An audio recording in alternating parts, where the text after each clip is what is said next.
I'm so happy to be back here talking to you. I am sure that if we had to make this a real meeting and you had to come to my place and have all the materials ready and leave your own family and your own home, it'd be highly inconvenient. So this is a wonderful way to have kind of a ladies' day and be able to stay at home and get something done at the same time. You don't have to go anywhere. I don't have to go anywhere. And if you've got a bit of a sniffle, or I do, we're not going to catch each other's colds. And so I would like to welcome you to my video blog. I don't have comments on the YouTube videos because I'm making these for my blog. I want you to go over there. I'll provide a link and see what else I'm up to over there, and go and see all my friendly homemaker friends on the sidebar on the blog roll. And I would love for you to leave a comment. And if Blogger won't let you leave a comment, please send me an email. You can find that on my sidebar. And I'm Mrs. Sherman, and I'm making these videos for you to work with, to work by, to listen to as you go. Now, I would love to have someone read to me. I often will get on the phone with a friend and we'll talk about something, and I'll just enjoy listening to her tell me something. And I get a lot more done. When my children were around more, when we were homeschooling, we would do some of our reading while I was making a bed or while I was washing dishes. And I really, really enjoyed that. Or they'd do their piano practice, and I could hear that in the background. It was just lovely. So I decided one day that I just wanted to make a video that you could listen to. So if you've got something to do that's rather repetitive, do you need to load the dishwasher, unload the dishwasher, make a bed, clean up something, then I would suggest that you go and do that and just listen to me in the background. I'm not going to show you very much here, just my teacup for today and maybe something else. So I want to start out by saying thank you very, very much for your comments. They're the things that give me steam and ideas. And so today I was rushing around trying to get ready for this. And of course I got one corner that is actually presentable enough to film, this little corner behind me. And the rest of the house is kind of like not presentable, not show-worthy right now. But my goal is to show every corner of my house. This is one corner I'm showing. And one thing I like about this is the person that built this house kind of had, in my opinion, Victorian sensibilities, even though it was built in the 1960s. It's ranch style, it's a cottage, rooms are small. He had little nooks and crannies, and there's one right behind me. I always wanted to know what could I do with that little corner. And there's one in the kitchen, and there's one in the hall, and I find that quite fascinating for a modern home. And what I have done here is I have decided to not stress too much over my dream of having a Victorian house and just fill it with Victorian things, which isn't hard for me to do since I have some of my mother-in-law's things, some of my grandmother's things, and I have just put them around and tried to live with them and be in my own little dream world, if you want to call it.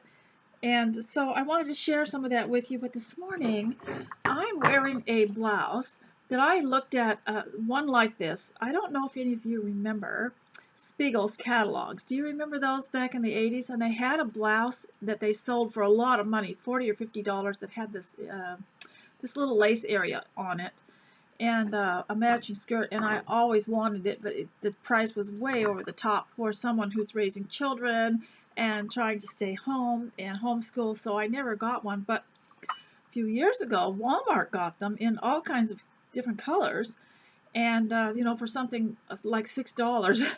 So in 100% cotton, so I got one, and I got a skirt to go with it, and so I'm very happy about that. And I wanted to show you the teacup I have that goes with it, and it just delights me. Someone gave this to me after I'd had a tea for her. She left me a gift bag at church, and then texted me and told me there's a gift bag for you in the foyer. And I went and looked, and here's this lovely teacup that she had bought, and it looks like one of those that I couldn't read yesterday that's from, it's a new cup, and it's from Meritage. It's from Home Goods, where they sell new products. It has this neat little cutout in it. Isn't that neat? but I just love it because it matches. It goes, I love that white rose, don't you? So that's what I'm showing you today, and I really do like these new cups that they're coming up with because they have bigger handles and they are very sturdy. It's nice, you know, to go and get antique cups, but they're not very durable compared to these. So anyway, I wanted to show you this and that beautiful white rose, and it's called I call this a winter white. Always been my favorite white color is this winter white. And so today I also want to share with you what I do when there's a real pretty magazine that I want and how I use it. And so what I would do is I like to look at what they're doing with florals. For example, that one. And there's another one here.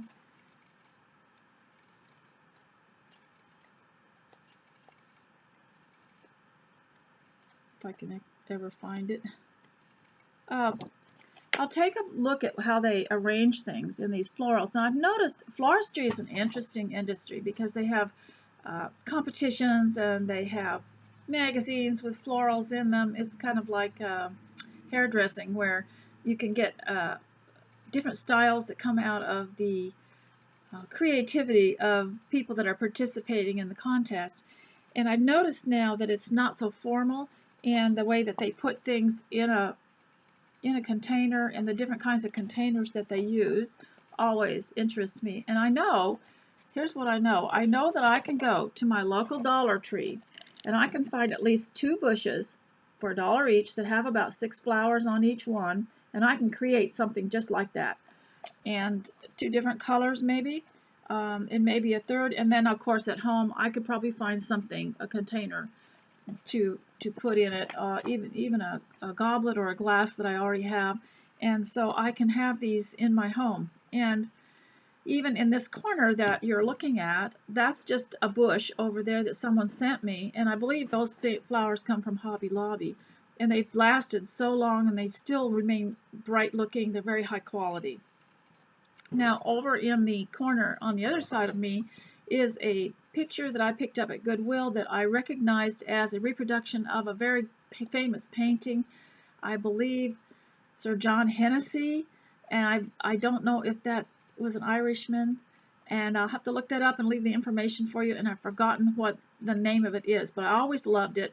And of course the lady's wearing one of those winter white garments, and the man seems to be intently wanting to know what she thinks about something, which I think is very, very interesting. I always like to figure out what he's trying to say.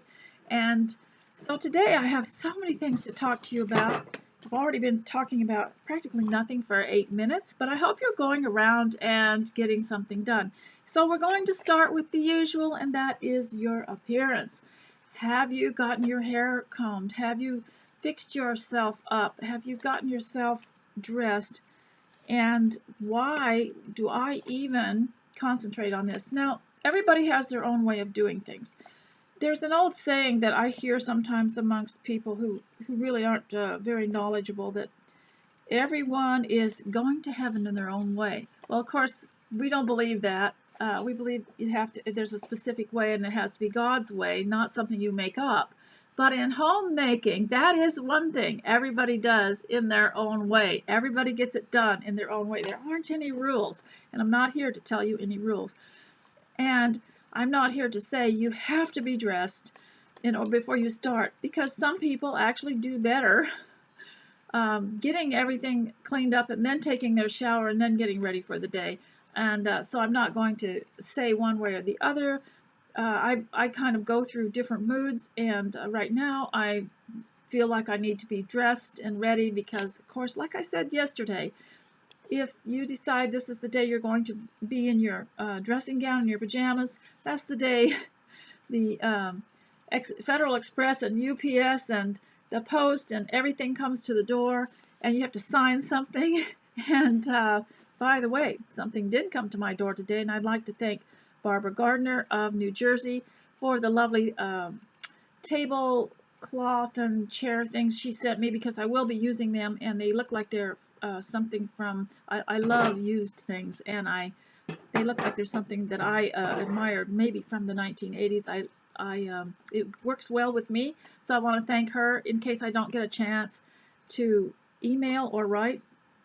Now, I do not have comments on the video because I just don't want to monitor too much. I have my email and I have my blog, which I can monitor comments, and I have my telephone. That's still a lot, isn't it? And I still have correspondence with paper and pens from the olden times, and so that's a lot. And so I decided I could eliminate some of this by just cutting off comments, disabling comments on the video. And so this video is made for homemakers to work as you go, to listen as you go. And so now I want to talk a little bit about why I would say dress and groom yourself before you begin, because your home has a dignity to it that you have to serve. Now, if you were working in the palace for the queen, would you show up in your pajamas? You know, is your home any less than that? Well, maybe it's not as expensive, or maybe it's not as well built or as old, but it is you know, a home it's not the same as a house. And of course, a home is where the family dwells, and that's established by God, and that must be very important to him. And so why not dress with dignity and give your duties and your job some dignity and your role some dignity, because you're also showing your family, your husband, your children, your friends, anyone that's involved in your life, you're showing them by what you do how important it is to you, and how much what the status of it is. And I know people don't like to use that word status, but it's the only word I can think of. You have to give what you do some status. And I have seen some of the most humble jobs given status because the employees were given a certain pin to wear, or a uniform to wear, or a hat to wear, or something like that gave it some special status. So you have to dress up because you're giving your home and your job a status, and also your children can look up to you and be proud of their mother because she's so pretty. And I believe that women everywhere can be pretty, but I think that the modern, or in any era you live in, there's always an extreme modern style that actually is kind of freaky for women, but many women will try it out or fall for it, and it doesn't really look good on them.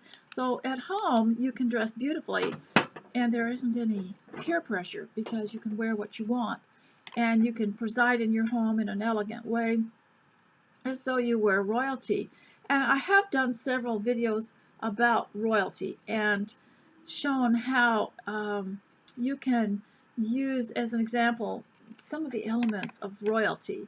And royalty is very careful with their schedules. They're not able to waste a lot of time, and they have to be prepared. They don't go running around as though they are behind schedule, and they get things done that way. And when they're meeting people especially, they're dignified and they're dressed. And I feel that is the same for our families. They are not less important than royalty. Our children and our husbands and our friends and our parents and the people that we associate with, they're not less important than royalty, so why not dress for them? I know I like to watch some of the royalty of Europe and see what they wear to what. Is kind of relaxing for me. I get a lot of sewing ideas and costume ideas. And so have enough respect for yourself that you can respect others. So have enough respect for others. And also, I was going to tell you that something that I forgot to mention in one of my earlier videos about what is dignified to wear. You know, 100 years ago, what people wear as outerwear today was 100 years ago underwear. When you think about that, they simply manufacturers and designers simply took underwear from 100 years ago and made it out of heavier fabric and created outerwear for women. And so, but when you think about that and you let that gel in your mind a little bit, you choose your clothing with a little bit more particularity and more discrimination. And so You might want to think about that. Now I can understand if you've just had a baby and you are, or you're recovering from illness, or you've just come home from a trip, that some things, you know, you need to get in order before you can get established and get a routine going and get dressed. But as soon as possible, you are going to have to look at yourself. And if you have a mirror in your house or a window and you see your reflection, you want to be happy about that. You want to see yourself and be happy. And so dress enough to respect yourself as well, and you'll respect others. Now, getting ready for the home, I know appearance comes first, and I usually do 3 things here: appearance, homemaking, and other people.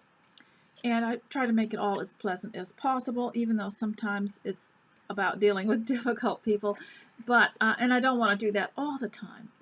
But I would say that emotionally, you have to look at, we're going to homemaking now, okay?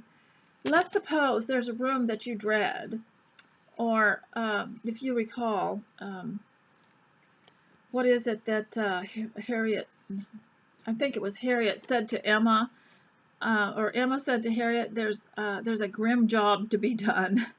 You know, she had to tell Harriet some bad news or something. She said there's a grim job to be done. And let's say there's a room in your house that you are just avoiding. You even have bad dreams about it because it's one of those dark holes. It could be the laundry room down at the end. It could be the bathroom. It could be something like that. I have found, and you might too, a way to overcome this is to make it the most important and creative job you could possibly do. Turn it into something good, in other words. And I've seen women do this. They'll take an old house, and people will say they're crazy because they moved into that, but they looked at it with delight because they were going to recreate it. So you can do that to any room. You can find out what it is that you don't like about a certain room. I mean, I can paint a wall. That's something I can do to change what you absolutely can. And one of the things I've found the most easy to do is to just cover everything with a, what we call them here are couch covers and chair covers, and they're just a blanket that you throw over them. And that you can change the color, and you can change out everything, and you can give everything a new look. And I change furniture around too. I might bring a little dresser into the living room, and then I might take a little coffee table into a bedroom and use that as an end table. I might just change everything around. And so you can use your creative skills and creative abilities, and you can develop them. And I know a lady who said that when she was growing up, one of the jobs, when it was her turn to do the bathroom, she just hated it. She just did not want to clean the bathroom. She decided that she would do it in an excellent way, like go the 2nd mile. That's such a great, I would say go the 3rd mile. That's such a great concept, because instead of doing what you can just to get by, which doesn't give you any satisfaction, probably makes you more tired and irritated, go the 2nd mile and make it beautiful. See if you can clean it and make it shine. See if you could add a bouquet of flowers like I do. That's just the finishing touch, and make it smell good, make it look good. We talked about senses. Homemaking with the senses, and I talked about the hearing and the smelling last time, and I'd like to talk about the sight. Many people are very visual. They perk up at the sight of a bright spot in a home. And think about that when you're attacking a room that you dread, or when you're doing something that you dread. Think about how instead of thinking, I've got to clean up all these boxes of old stuff and I've got to go through them, have a vision that's higher than that. Say, this is the end result that I want. I want to make this a beautiful spot. I want to have that piece of furniture in it, and I want that wall painted, and I want this and this and this. And then start working on the little things like those boxes of things you've stored and going through them. And instead of just looking at it as some kind of tedious thing, you've got to have a higher goal. You have to have something greater going on in your mind so that the little things do not drive you crazy. See what I'm saying? Is you've got to clean up so that you get a big picture of a better place. And you've got to have a higher goal in mind to make that room wonderful. So then I want to talk to you more about that, because if you can look at these duties as luxuries, if you can look at these things that you have to do as luxuries, and I don't want to imply that all of homemaking is work, all of homemaking is cleaning. It's not so. I have seen some pretty disparaging remarks on the web when someone posts something nice that they've observed about a homemaker. Somebody invariably will send a comment that calls her unintelligent and lazy. And what we want to do is show by what we do, instead of getting in an embroglio argument with someone. Show by what we do what is true. So we show, we live what we believe. So we clean house, we take care of our house, we homemake. I mean, homemaking is more than cleaning. So we arrange it, and we make it comfortable, and we make it friendly, and we make it something that we like to be in. I think that's the most important. Make it a place that you would like to go visit. Make it a place that you would like to be in. Which brings me, and don't waste time. Don't give your energy away trying to explain yourself to everyone. Instead, show it. Just show it. Just give proof of it. And one thing that I have noticed around me, now we're not in a very rich neighborhood. We're in a farming community, and I have noticed that the farmers and their wives, they have very big luxury kitchens, and they have luxury living rooms or family rooms where they have their media center, and they have maybe a ping pong table or something that a game that they play, or they have a swimming pool or whatever, and they learn to relax at home. They take their vacations at home, and so they're not obsessed with where they're going to go and how much it's going to cost, because they just create more luxury at home. That's been kind of a thing that's gone on for years and years and years all across America. In some of the other states too, is that Americans like to have convenience and luxury at home. They don't go somewhere else. In fact, their homes are so nice in some places that to go to a hotel for a vacation is a step down for some of them. They don't like it as much. They'd rather be home. And which brings me to some of the conversation that goes on about some of this. And I have on my notes that we should not use up our energy to explain ourselves to people too much.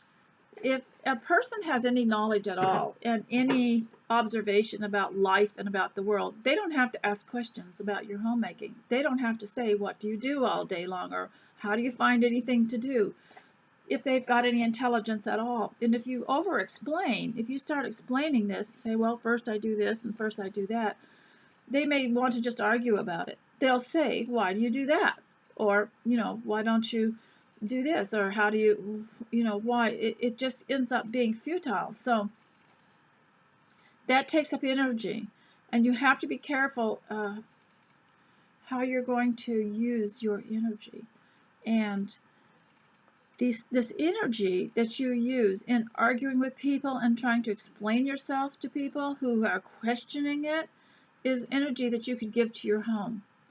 And so what you have to do, in my opinion, and just my experience, is to behave very businesslike and being very busy, and can say, well, excuse me, I'm on a deadline. Everybody loves that word, deadline. I have a schedule I have to follow, and there's a lot I need to do. But the thing is, even then, if you meet a person who's very skeptical about homemaking and about what you're doing, they are going to say, well, what do you have to do? You're not obligated to answer all that. And because sometimes it just creates and arouses more reason to argue. So you don't have to give people, you're not obligated to give people too much information. And you don't have to. You do not have to. You're not going to be arrested if you don't give people information of what you do, or you don't give them reasons.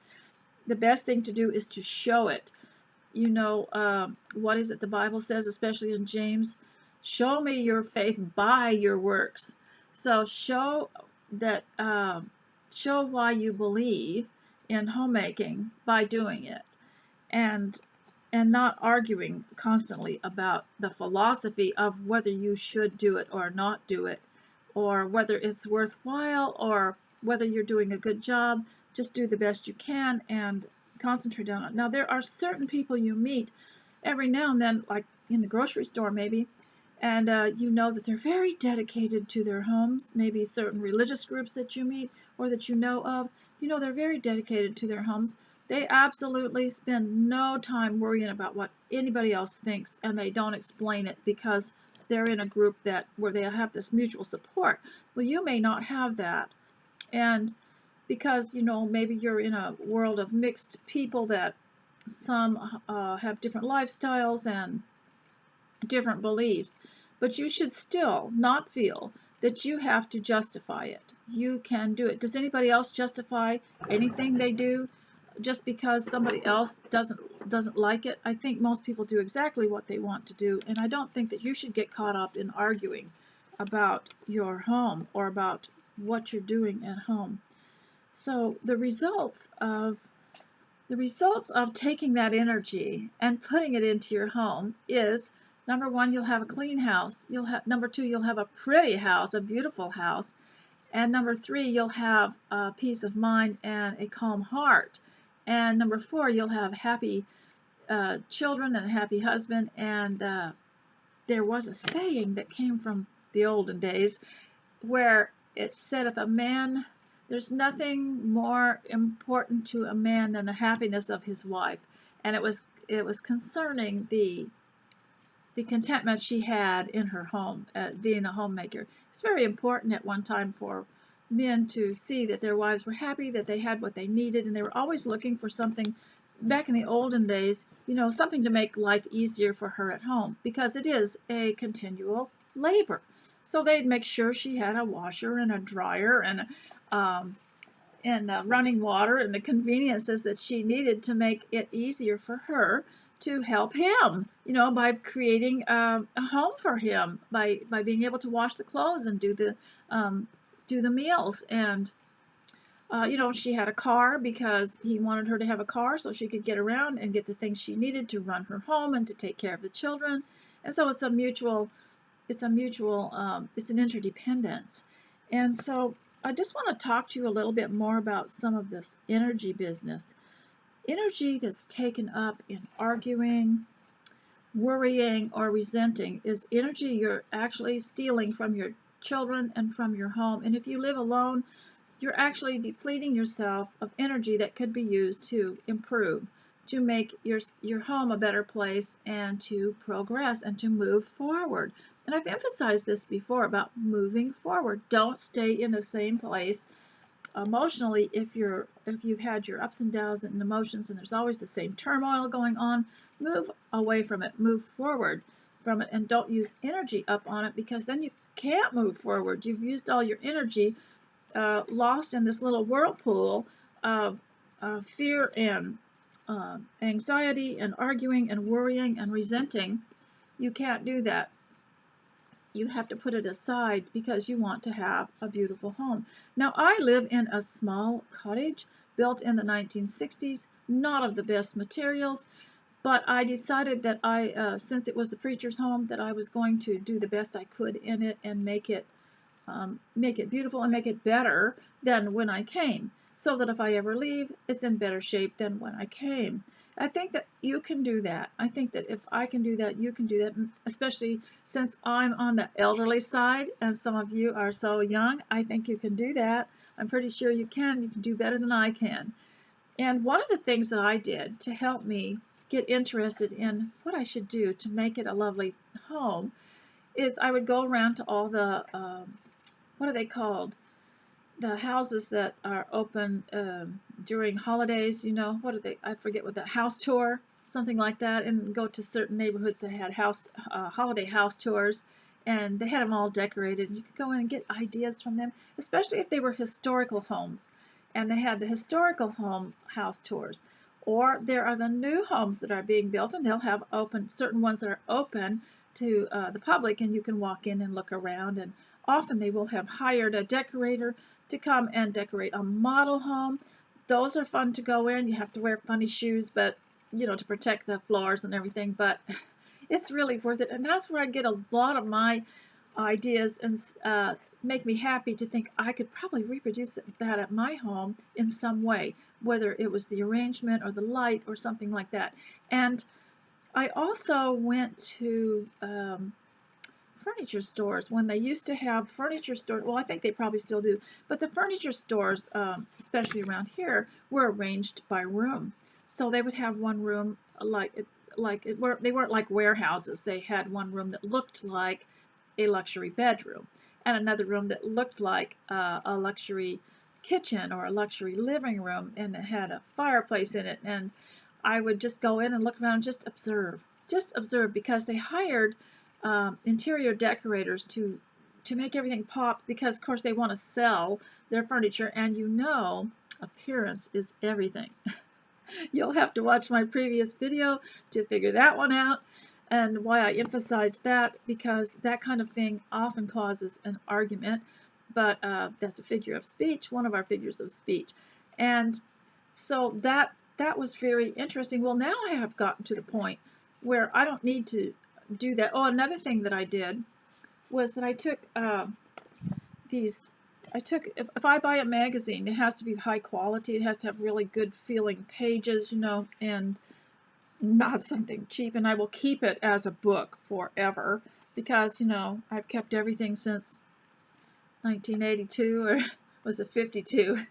So I will go through them, and if I find a scene that I like, and I'll just show you one here. I don't know if it's going to show up too much on the video because it's got a bit of a glare on, but I'll look at something like that and think, why does that appeal to me? Why is that nice? Do I like that? Do I not like that? And it gives me a lot of ideas of arrangement. Now, I realize in real life that people sit on things differently, and they use rooms for different things, and you can't always make them display rooms. But I'll look at a door, for example, and I'll think, well, how did they make that front porch look so appealing?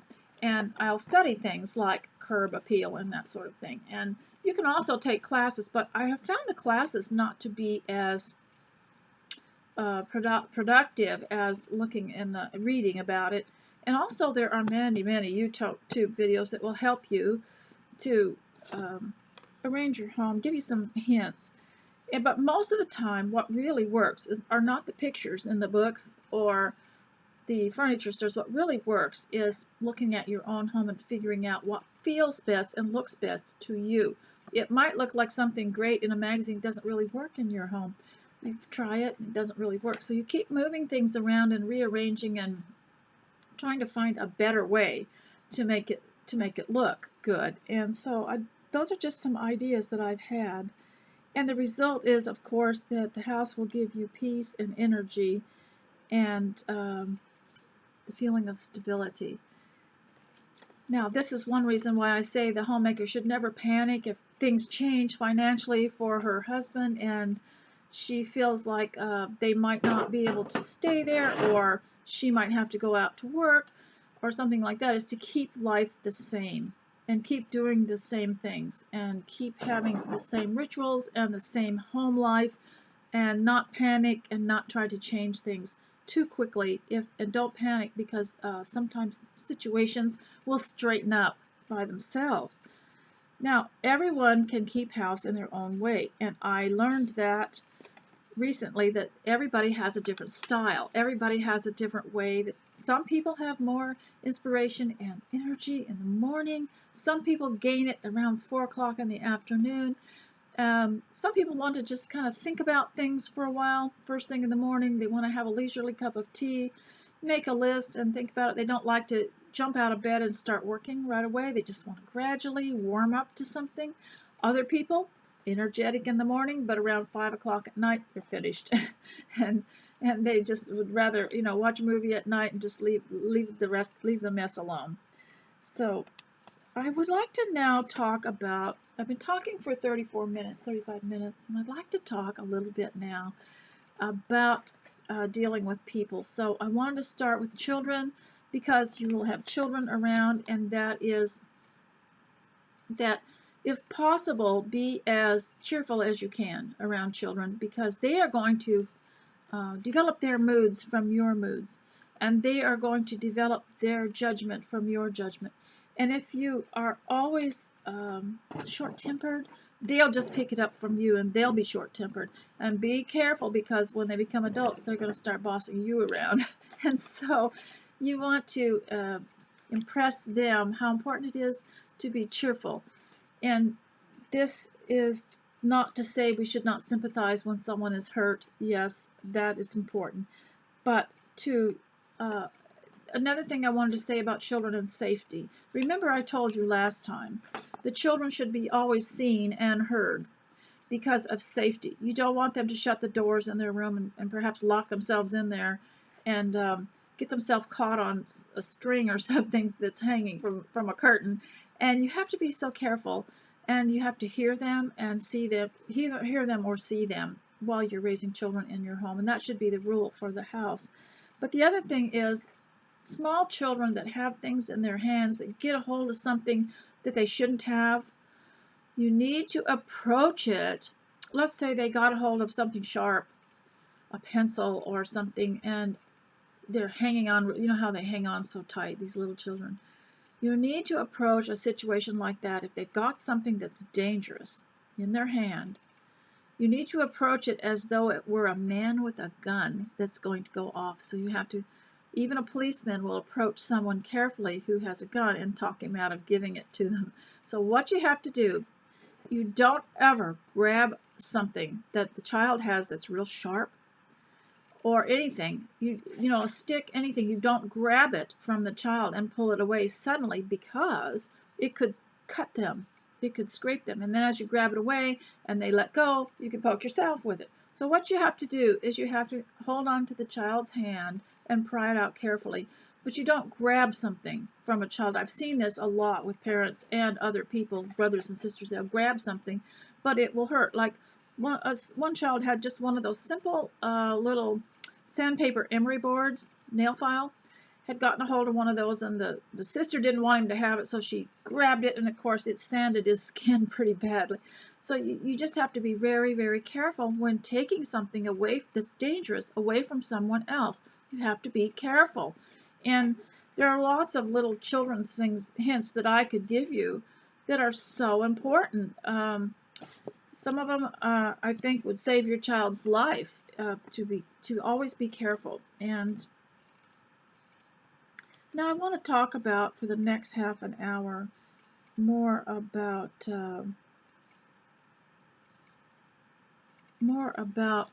dealing with people who are insatiably curious about something, about money, about the way you spend it and what you spent on something. Just people that are insatiably curious about it. And for some reason, there are some people that just have to know what something costs, and I don't know why that is. And I don't mind telling people, but when it starts to become an obsession with someone, then there has to be a way of dealing with it. Now, let's say, for example, your friend or relative has tried to call you and wants to know, you haven't answered your phone, you've been away, wants to know why you didn't answer your phone, and so you say, well, we went away on a trip. Then they will say, where did you go? Then you will tell them where you went, and they will say, well, how much did it cost? And they'll want to know how much it cost to stay somewhere, or wherever you ate, want to know how much that cost, as though maybe they were going to go, and so they just needed to know. And I can understand if you're doing some kind of research on how much things cost, or how much a vacation costs. I can understand that someone, wanting to know these details, or if you're working for some kind of company that's getting data on something. But every now and then, you'll meet someone that seems to want to know how much you paid for something. Maybe you got something new in your house. They want to know how much you paid for it, and they're not happy when you tell them. They just keep digging further. They want to know, why did you buy that one? Why didn't you get a different one? Why did you pay that much for them? Where did you get the money? How much money does your husband make? I thought you were poor. I thought, and they'll just continue to dig and dig and dig. Now, this could begin from bad manners in childhood. Children have two kinds of questions. One is they just really want to know how something works, so they'll ask, how does this work? Mama, can you tell me this and this? And then they'll ask further until they figured something out, and their mom will help them figure it out. But then there's the other kind of rebellious question, such as when you want them to do something and they question, well, why should I? Well, how come? Well, what made you want me to do it? Well, how come I have to do it? Well, how come, and why can't I do this? That's a different kind of questioning.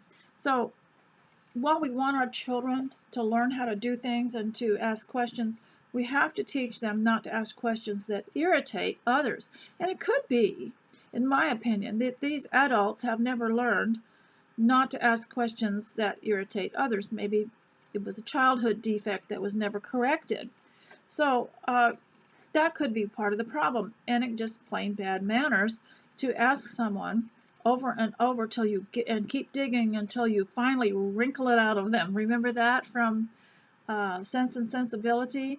Sir John, what's his name? He was the cousin of Marianne's mother, and he had a mother-in-law that he looked after, and he said, if you're not careful, she'll just winkle everything out of you. So he said, yes, we're very good at winkling, aren't we?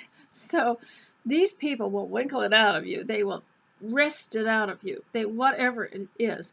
And I'd like you to to remember that you have to show respect enough for your family, for their finances, and for their privacy, especially your husband's privacy, by not telling someone how much you paid for on your vacation, or how much you paid for your car, or how much it cost you to get new clothes or go on a trip.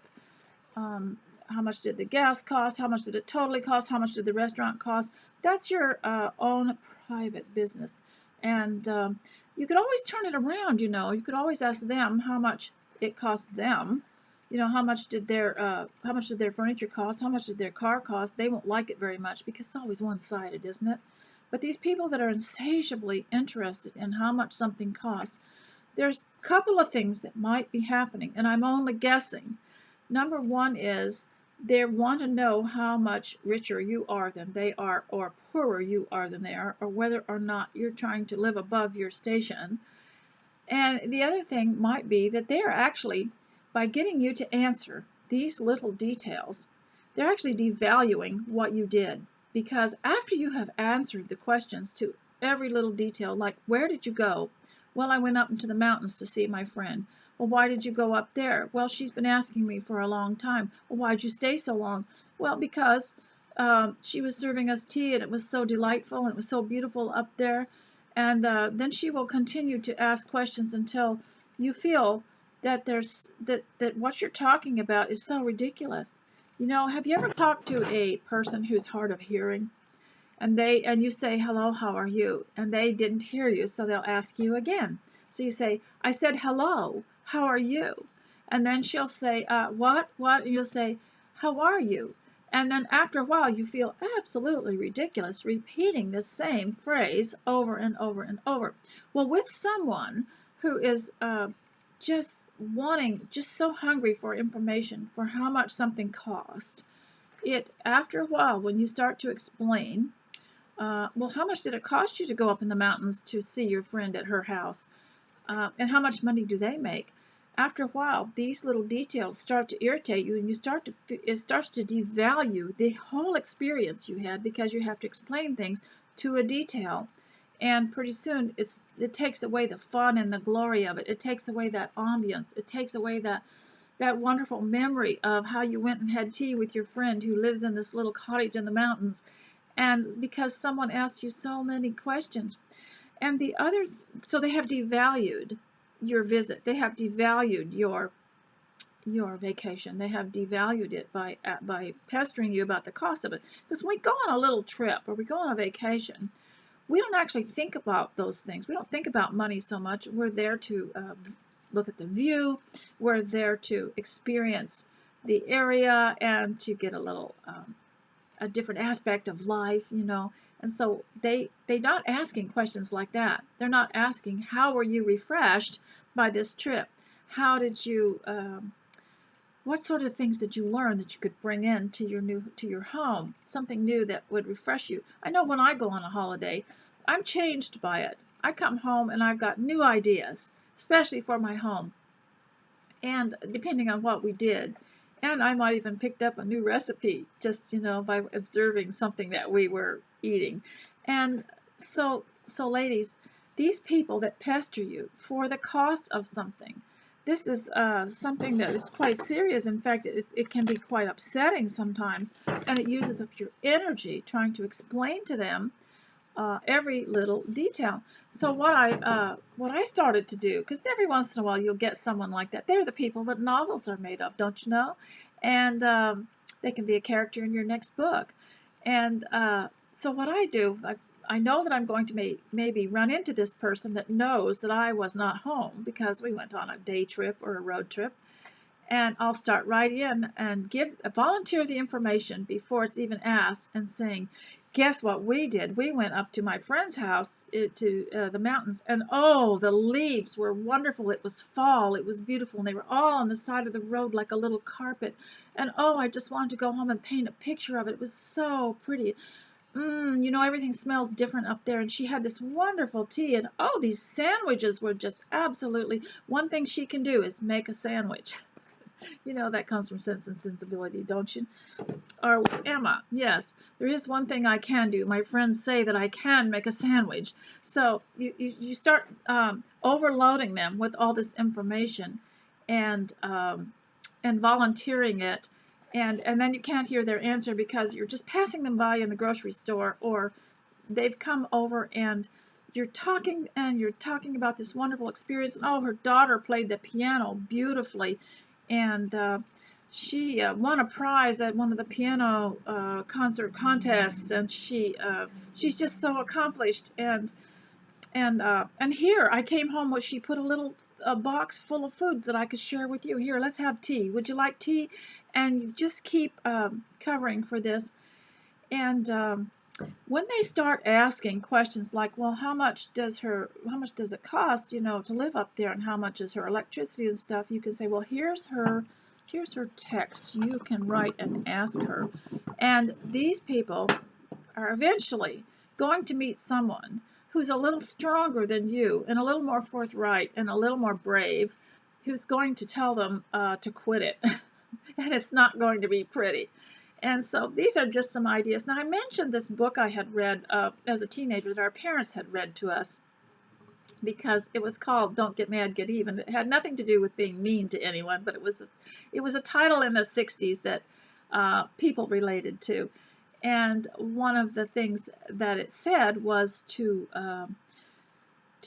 create humor out of some of these situations. And I suggested, you know, when someone wants to know what you do all day, you could just say, well, would you like to come over tomorrow? You could just follow me around.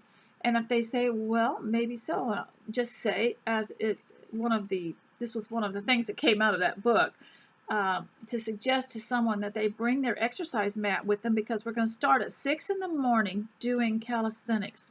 And you'll have to look that one up. But it was just a way in the 1960s that my parents educated us, we children, we were 7 of us, not to get knocked over or slayed by the things that people said and did, and to find a little bit of humor in it and to enjoy it. And if you're not enjoying it, you're just taking it far too seriously. And don't let people take away your energy. Don't use your energy on arguing back and forth with them. Don't use your energy to explain every detail to everyone. They don't need to know. Remember, I said in one previous video that you could say that's on a need-to-know basis, and you don't need to know. But you can still be friendly with people. There is a method you can use how to answer people without making enemies of them. And I did discourage you from making hasty, sharp replies that really hurt people, because a lot of people do this thing. A lot of people do these nosy, sticky beak questions because they just don't know they're not supposed to. They really don't understand they can't do that, that's not right. And especially on money. And that's the one thing that, like if you go on a trip, they want to know how much did the airline ticket cost. Look, they can look all that stuff up on the web. And if they want to know how much, let's say your husband works for a big company, they want to know how much he made, they can actually go and look that up on the web. They will usually tell how much they pay the average employee, at the entry level, and how much they make at later years. How much did you pay for your house? They can find that stuff out on the web. And if you get a particularly questioning person who seems very anxious and wants to know why, or how come, or how many people are in this religion or this church, and you seem to be being cross-examined and given the third degree for all kinds of things, you might kindly suggest, I'm not sure I could be really precise about that, but you could look that up if you want to, and on your phone, on web. And I wonder sometimes if they'd rather hear you say give an answer, so they can find out if you're wrong and then call you a liar. So to be safe, just say, I'm not sure that I could be quite accurate about that. Why don't you look that up on the web? They can actually find out how much you paid for your house, how much a house costs that's up in the mountains. They can find out how much a vacation costs. They can find out what the motel costs. They can look that all that up and then find out what you paid if they're that interested. They're getting information from you far more easily because you just tell them. Whereas if they have to look it up, they're going to have to take some time. And so you need to make it a little bit more, make them go through a bit of a process to find out, and teach your children what's an appropriate thing to ask and how many questions they should ask before they stop, because some adults are rather irritated by too many questions. Now with children, they're allowed to ask questions, but let's just make sure they're not rebellious questions.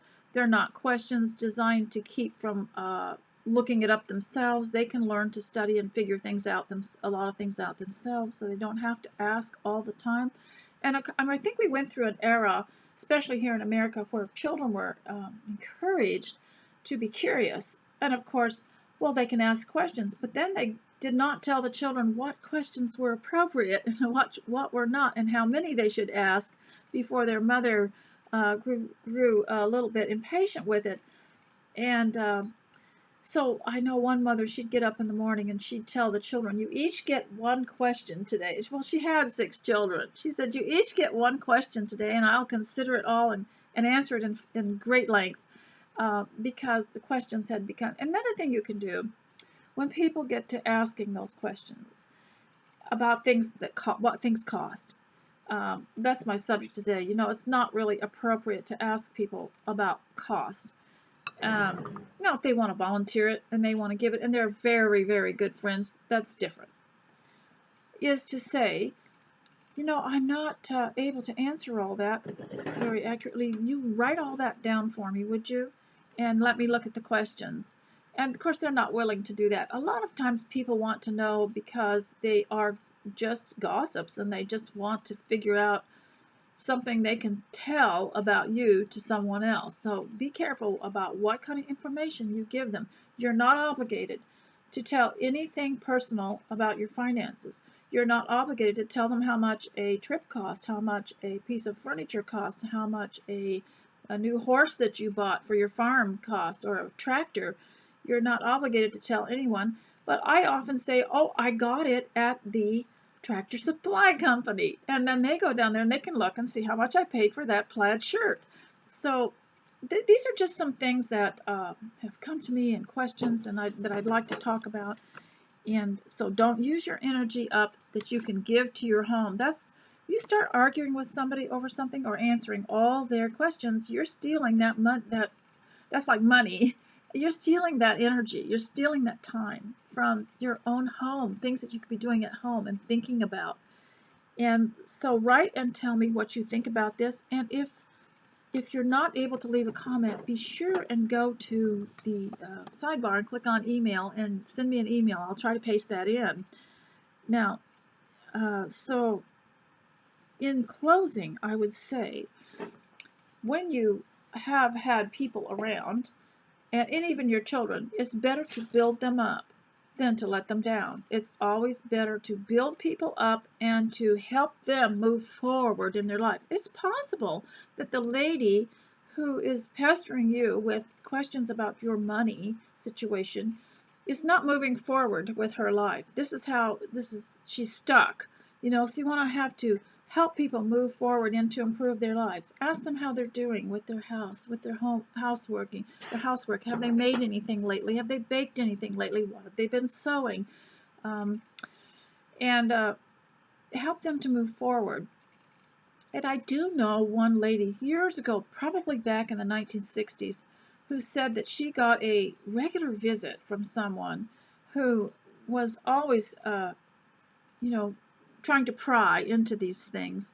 And she would come over every day and have to follow her around because she said, I just couldn't stop and visit. I had work to do. And so she said she sat down and helped her make a list of things that she could be doing at home. And she said, now I'll come over and visit you when you get this done and this done and this done. And to keep these people busy. And in the olden days, they used to phone. People, every now and then someone would phone. One lady would phone another lady. But when the lady that was busier figured out that that phone call was just going to take up more time and that this woman was critical or she was prying, she quit answering the phone. And in those days, we didn't have the message machine and we didn't have any way to block it, and it would ring and ring and ring. And in those days, there were times where you could not unplug it either, like you could in later times. So, but now we have text, and we have so many more quiet ways of communicating that it's better. It's actually better, and it's better for us. But don't get caught up in the quagmire of these people's insistence on knowing how much something costs, because they could probably find out anyway by themselves without getting the information from you. And so it's always better, to build someone up and to leave them focused and to help them to move forward with their lives. And you need to move forward with your life too. You can't stay in the same place emotionally all the time and mentally all the time. You have to get up, and one of the ways you can move forward is to clean house or rearrange or bake or make something new, or have tea for yourself and your children.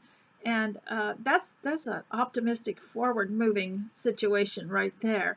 Or clean a bookshelf or read a book. How long has it been since you sat down and read a book or a shiny new publication that you like? And that to me is invigorating and helps you to move forward.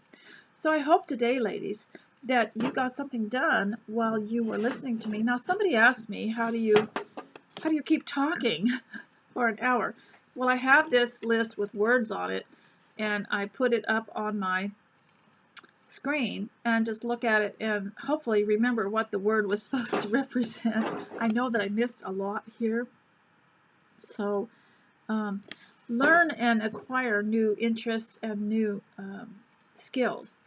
I know a woman who didn't get married for some reason, and but she busied her life, and she built her own little house, and she started taking courses in everything that was offered in her community, and she just learned a whole bunch of different things, and she kept herself vital and alive and interesting, and she filled her life by helping other people. She did not go around pestering other people wanting to know how much they spent on something or where they had been or anything like that. So now I wanted to say one last word to kind of leave you up on a higher level here, is to look at your day's duties, what you're going to do today. Hopefully you've done some things while you've listened to this, but look at them as important. Putting luxury in your home, look at that. And when you're in a room that you haven't liked cleaning up, look for ways to how you want to improve it. And there are many ways to do it. And today, everything is inexpensive. For people like us, you can go to Goodwill and go to Walmart, Dollar Tree, and you can improve. I wanted to tell you something about that. window frame back there behind me. That is an old window frame from the I believe 100-year-old church building. When they changed the windows out, that frame came out, and so that's why I have that here. And then there are other things that have history here, which grandma's chair, my husband's mother's chair behind me, and other things that help enhance the appreciation of the home.